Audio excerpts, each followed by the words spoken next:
Hello दोस्तों, स्वागत है आपका न्यू फिल्म एक्सप्लेनेशन वीडियो में।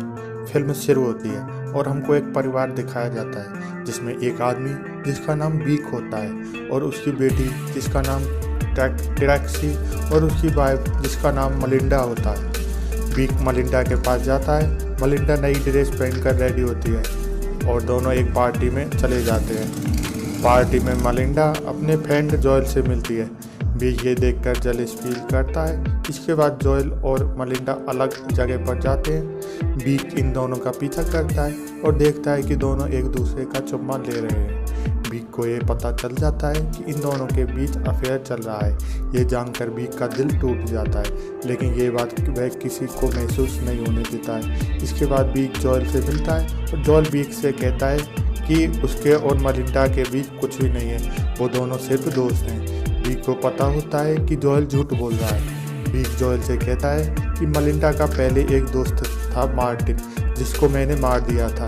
ये कहकर बीक जॉयल को डराना चाहता है और जॉयल डरकर पार्टी से चला जाता है।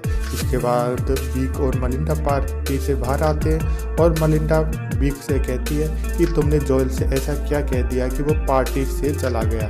बीक उससे कुछ नहीं कहता और दोनों अपने घर आ जाते हैं। घर आने के बाद हम देखते हैं कि दोनों एक साथ रूम में नहीं सोते हैं क्योंकि दोनों के बीच अनबन चल रही है। अगले दिन बीक अपनी बेटी को स्कूल छोड़ने जाता है और इसके बाद अपने दोस्तों से मिलता है। उसके दोस्त उससे कहते हैं कि हमें पता चल गया है कि तुमने कल रात जॉयल को धमकी दी है और मलिंडा के पहले दोस्त मार्टिन को भी तुमने मारा है।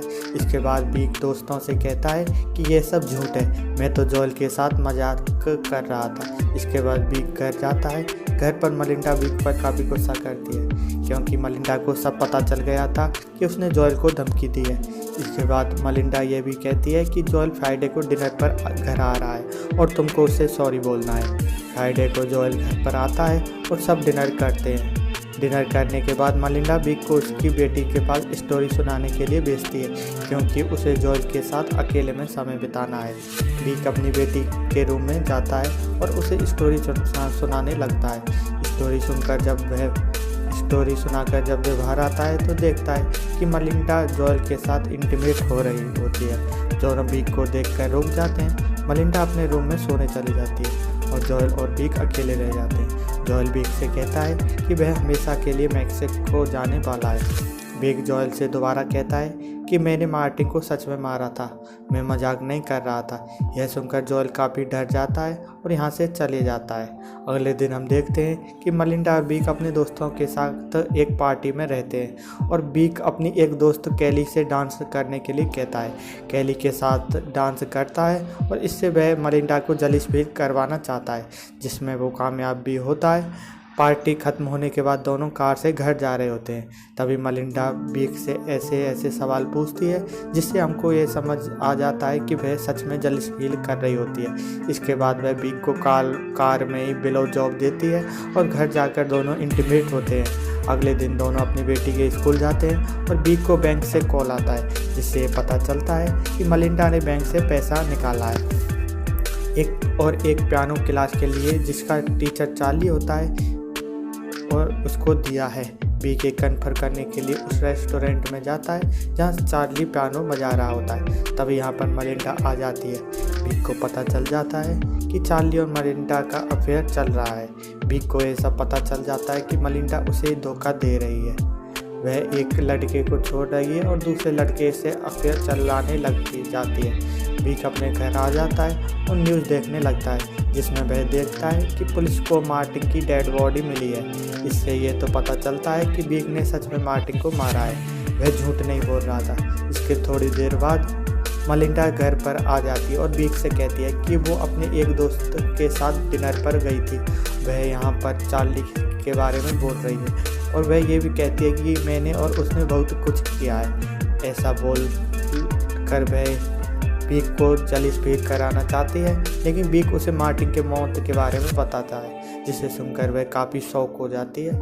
इसके बाद बीक अपने रूम में अकेले बैठा होता है और सोचने लगता है कि कैसे कैसे मलिंडा ने चार्ली के साथ रोमांस किया होगा, जिससे वह काफ़ी परेशान हो जाता है और सो जाता है। इसके बाद जब वह सुबह उठता है तो देखता है कि मलिंडा पूरी रात घर पर नहीं थी। थोड़ी देर बाद मलिंडा आ जाती है और बीक मलिंडा से पूछता है कि वह रात में कहाँ थी। मलिंडा उसे बताती है कि वह अपने एक दोस्त के साथ थी और वह इसे ऐसी ऐसी बातें बताती है जिससे बीक को काफ़ी बुरा लगता है। इसके बाद दोनों अपने एक फ्रेंड के घर पार्टी में जाते हैं। यहाँ हम देखते हैं कि मलिंडा ने चार्ली को भी बुलाया है और सबको चार्ली के बारे में बताती है और चार्ली से पियानो बजाने के बारे में कहती है। इसके बाद चार्ली पियानो बजाने लगता है। सभी यहाँ पर काफ़ी खुश हो जाते हैं, लेकिन बीक को बुरा फील होता है। इसके बाद रात होती है।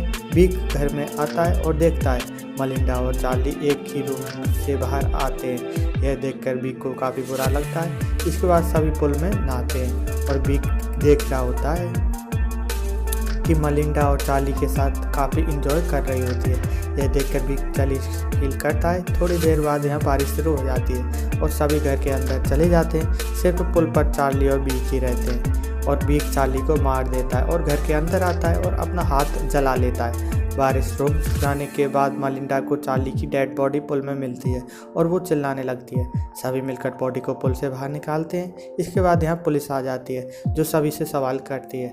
मलिंडा पुलिस से कहती है कि बीक ने ही चार्ली को मारा है, लेकिन उसका कोई विश्वास नहीं करता है क्योंकि किसी के पास इसका प्रूफ नहीं है।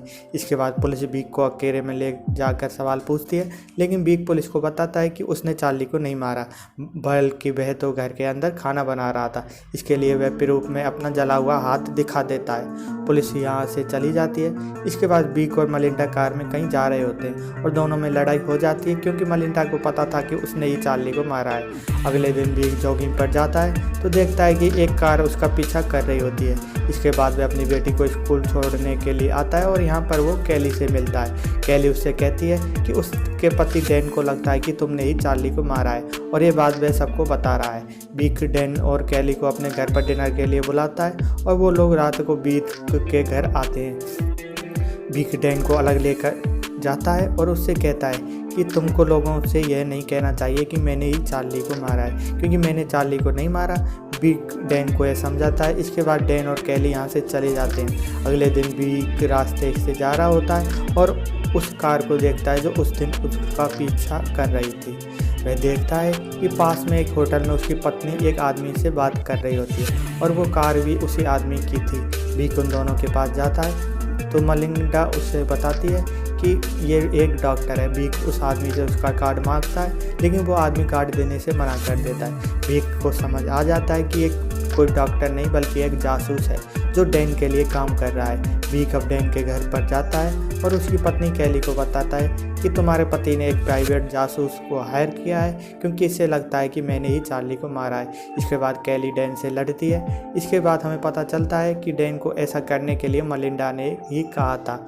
उसी ने डैन को पैसे दिए थे कि इसके बीक पर वहाँ से आ जाता है। इसके बाद बीक वहाँ से आ जाता है और देखता है कि मलिंडा अब किसी और लड़के के साथ होती है जिसका नाम होता है टोनी। इसके बाद वह अपने घर आ जाता है और देखता है कि मलिंडा टोनी से ही बातें कर रही होती है और लव यू भी बोलती है।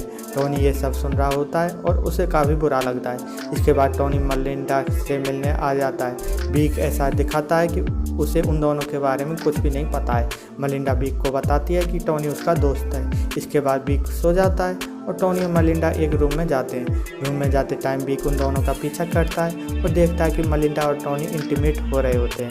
यह देखकर वह यहाँ से चला जाता है। अगले दिन बीक अपनी कार से कहीं जा रहा होता है और उसे रास्ते में टोनी दिखाई देता है। बीक कुछ बहाना लगाकर टोनी को अपनी कार में बिठा लेता है और उसे एक नदी के पास लेकर जाता है।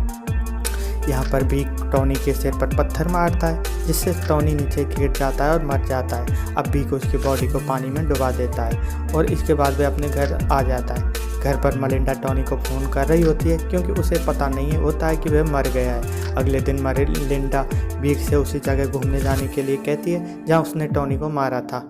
वह मना नहीं कर पाता है और दोनों अपनी बेटी को लेकर वहाँ घूमने के लिए जाते हैं। वहाँ पर पहुँचने के बाद बीक मलिंडा को एक एल्बम दिखाता है जिसमें उन दोनों के फ़ोटो रहते हैं। फ़ोटो देखकर मलिंडा काफ़ी ज़्यादा इम्प्रेस होती है और उसे समझ आ जाता है कि बीक उससे बहुत प्यार करता है और वो भी बीक से प्यार करने लग जाती है। इसके बाद बीक देखता है जो उसने बॉडी पानी में डाली थी वो अभी भी वहीं पर है और उसे कोई भी देख सकता है। इसके बाद वह अपनी पत्नी और बेटी को लेकर घर पर आ जाता है और रात को वह अपनी पत्नी के साथ इंटीमेट भी होता है। सुबह होते ही बीक अपनी साइकिल से नदी के पास जाता है। इधर हम मलिंडा को देखते हैं कि वह बीक की लैब में जाती है जहाँ उसे टोनी का पायलट मिलता है, जिससे उसे पता चलता है कि बीक ने ही टोनी को मारा है, जिससे उसे काफ़ी बुरा लगता है। इसके बाद बीक को दिखाया जाता है जो टोनी की बॉडी को नीचे दबा रहा होता है, लेकिन वहाँ पर अचानक डैन आ जाता है और वो टोनी की डेड बॉडी को देख लेता है। इसके बाद डैन अपनी कार से पुलिस के पास भागने लगता है। बीक अपनी साइकिल से उसका पीछा करता है। डैन अपनी पत्नी कैली को मैसेज भेजने का प्रयास करता है ताकि वह कैली को बीक के बारे में बता सके,